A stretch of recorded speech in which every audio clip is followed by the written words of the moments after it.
Hey guys. So I'm trying to talk louder, but my voice is kind of soft, so I have to lean into so you can hear me because I don't have an actual microphone. Anyway, the new episode of Elementary was called One Way to Get Off. And if you watched a lot of crime shows before, um, they always say when there's a serial killer or someone killing someone, but it's just one person or something like that, that they get off on this type on murdering people or however they do it. I found that amusing that they use it as a title, but in retrospect, as the episode went on, the meaning became different. Um, because this one dealt with just a serial killer, obviously, who Gregson, the captain at the NY police, he's the captain, and he worked a case in 1999 where he caught the guy with his partner Terry, and what he did, the serial killer did, he'd pretend to burglarize. Well, he would burglarize someone's house, and he'd tell them where their safe was. He would make them tell him where their safe was, and he put them in like the living room where they'd be close to be found, because it's like one of the main rooms in the house. And he'd strap a pillow to their face with two belts, and bind their hands and arms, and then he'd shoot them in the back of the head, where they couldn't really hear. You couldn't really hear it because of the pillow. You could hear it going in, but you couldn't hear it going, if it went out. And so the way the episode started off was the murder started again, and they think there's a copycat killer, but really there really wasn't a copycat at all. The man who they had prosecuted for the killing of all those people actually had a son that no one didn't know about. They knew he had an affair with a woman who was married during his kill spree in the 90s, and and so the Gregson and Sherlock went to go visit the man to see if she had any contact with him in the past couple years, because usually when a serial killer has someone, makes it look like someone doing more killings after they're in jail, it's usually someone that they had close contact with in the beginning, in the first trials, and they thought it was the woman, and turned out the woman died. They had met her son, who they were about to go inside the house and ask about the mother, and it turned out she died from leukemia a couple years back. And they were like, "Oh, I'm sorry." And it's like, he's like, my dad decided he wanted to talk to him. He's like, "No, we really need to talk to your mother." But they didn't know at the time that he was the other killer's one in jail's son, because no one would really wanted to really dug up for that kind of thing. And then also within this episode, Watson and Holmes are feuding, because about the last episode tells you about the cliffhanger when they were talking about Irene, and because she found out about Irene by visiting that guy. And so this episode they're butting heads, because she wants to know about it, because she wants to see if that's one of the reasons why he went off the deep end and got back into drugs. And what happened was, well, you don't really find out till like the end of the episode, like the last scene. He finally tells her it happened, but she doesn't be with him for a whole day. She goes to his rehab center, where she thought she'd get some more answers about Irene and Sherlock, but all of his instructors, or the people who was helping him in the rehab center, all say the same thing. He's closed off, self-absorbed, he just was the worst patient ever. But there was one person there who actually somehow he kind of Sherlock liked him enough. He was the groundskeeper or the gardener for the rehab center, and Watson, she was talking to, like, I guess the director of the rehab center, and she saw this man. He had some beekeeping gear and he was spraying, can't remember, some kind of gas that they spray. He was spraying it to this big hive, and it clicked in her head that Sherlock he likes bees and he has a fascination with them. So she walked over there after she asked the man, "Who's that guy?" He was like, "Oh, that's the gardener." I can't remember his name right now, but he was a really nice man. He was like, because Sherlock said something to him. I think he said, like, "You're the only one who's not trying to get something," or something like that. And I guess he's like, I guess that means he likes me or whatever. And so it turned out that the man actually had some letters that Sherlock had gotten while he was in rehab. And I'm gonna wait to the end to tell y'all what happened.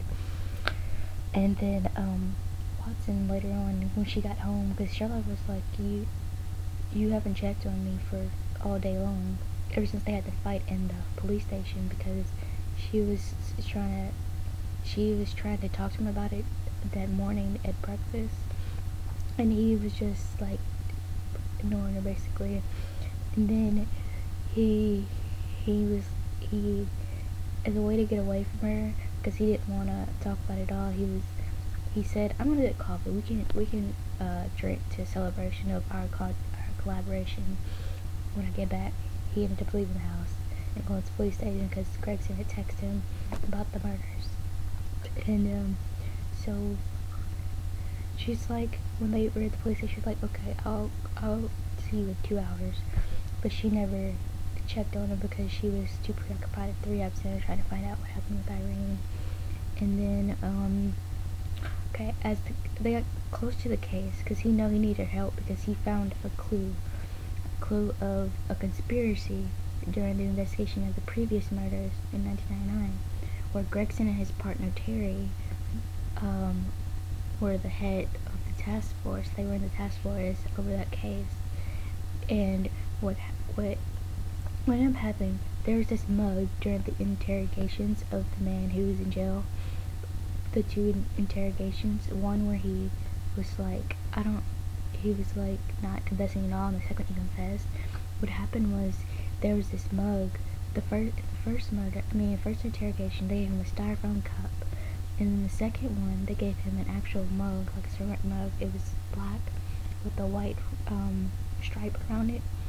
And when he went back into the file to see the piece of evidence that they planted, well, they didn't plant it, well, that was there when he killed the set of people that got him charged, was there was that mug and it was crushed.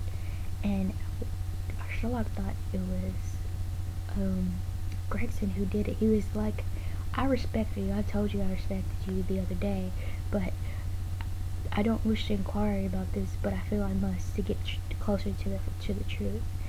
And Gregson just basically told him to leave because he didn't want to talk about it, because he didn't notice it really then. He was like, and then he met Terry again, like outside of the police station. Gregson met Terry and was like, "You planted that evidence, didn't you?" And he was like, if you did, I'm not gonna stand back and make that be a fault on mine. If it is, I'll tell the truth. And she's like, "But don't you think that's gonna mess up your career?" He's like, "My career will be done, but I won't let this stay this way if I can help it." And she was like, "We can find a way around it." I was like, a cover up? I didn't come here to do a cover up. I came here to find out what you did." And so he told Sherlock when he met him again, because there was another murder. And the way they connect the dots of who did it, was they found, Sherlock was watching this interview with the guy, because they had it on news. It said that the man was about to might get off because it looked like someone else had did the murders. But the truth is, it was the son. the son who Sherlock and Gregson had met earlier in the episode. And the thing that clicked it was the man quoted Oscar Wilde during the interview, and whereas in 1989 he was very illiterate, and so he was like, how could he was illiterate then, how is he quoting something more advanced than his reading level? And they found out it was because of there was a teaching center thing where kids or like adults would come and teach prison mates about like things, like basically getting them to get degrees and stuff. And it's this place called LIFA. Sherlock remembered seeing those 4 letters LIFA on the shirt of the boy who was the son, and he was like, I know who did it. And they found out where they found the center in town and went there, and the boy was like, oh, I remember you, what do you want? And then Sherlock, he did his thing and was like, yeah, you're the son, and you've been teaching your father how to read while he teaches you how to kill, the same way he killed those people. And I guess then we got him to fess up, because then he told Sherlock and Gregson all the different ways, all those shoes, because each kill there was missing some sort of shoe, like very expensive shoe. And he told him where his dad stashed all those shoes. And but yeah, in early episode they found the gun, but it was in a place no one would ever expected it to be. It was in a some sort of it was in, like, how when some people, there's like a wooden plank on the floor where it's loose, and you have to hit it. It's like squeaks, so there's something there. So she like pulled it up, the gun was there, but it wasn't in some place where someone would find it, because they thought it was this guy. They thought it would be earlier on, but it wasn't. He just happened to have a gun, because I think that son stowed it there, because he's the one who's been doing the killing. And so they put 5 more conspiracy charges on the man who had killed in 1999, because they found he kind of wrapped his son's mind around to do those killings on his own. And so yeah, and then okay, here comes the part I rate. I've said before that I just don't see why they would choose Irene, even though we know they have sort of they had a history in the books, the ACD. But we found in the very ending scene of this episode was that he finally told Watson why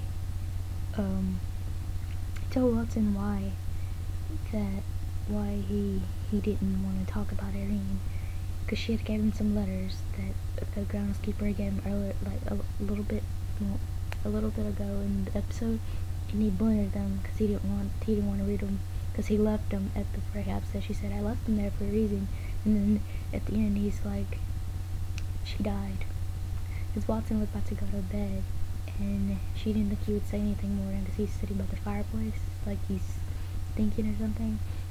And she's like, why not to go to bed? He was like, she died. And she goes, Irene? She was like, yeah. And that's why I don't want to talk about it, because it's very hard for me to talk about it, because I was very close to her. And so I guess they aren't pursuing the Irene thing. They just said that she died, which she did, technically, she did die. But so maybe it'll be different. I don't know. As a person, when I look outside of the not the fandom, but like outside of the shows, you see that Sherlock really isn't a person who should be with people, not with people, but like have a romantic relationship, because he's very out there, and sometimes he hurts people without trying to at all, and not that he's not human, he is definitely human. He'll end up hurting people. Me, as in the BBC's fandom, I more so see a connection with him and Molly Hooper. But for this series, I think I don't know. I don't know how I feel about him having a relationship, because I think they should focus more on his rehabilitation right now, and because sure, it'd be nice to see him with someone, but it has to be someone who can deal with that. And hopefully they won't venture into the Watson Holmes thing, because it's just weird. Even though it's a woman in this series, I still think it's weird for Watson and Holmes to be together in that way. Yeah, I'm not a fan of John Locke. Sorry, I see them as really good friends. That's what it's about for me. The Watson and Holmes stuff. It's friendship and how they help each other more than, oh, they're gonna be together or whatever, or they need to be together. No, I just don't. I'm saying that right now. I respect all ships. I just don't. I'm not in that part of the fandom. Anyway, I hope you like this review. I will see you next week. First partly in my own daily vlog that I'll be doing sometime next week, and then Friday for the next review. I hope you all have a wonderful day. I'm about to go watch, what I was about to watch? I was about to watch, The Great Mouse Detective. I haven't watched it in forever, so I was like, I have to watch it since I was watching Elementary earlier. Okay, I will see you all soon, and hopefully y'all can hear me, because I am leaning a bit over than I was last time. I'm really sitting straight up, but, oh god, this one's gotten really long, but I had a lot to talk about. I will see y'all later, bye.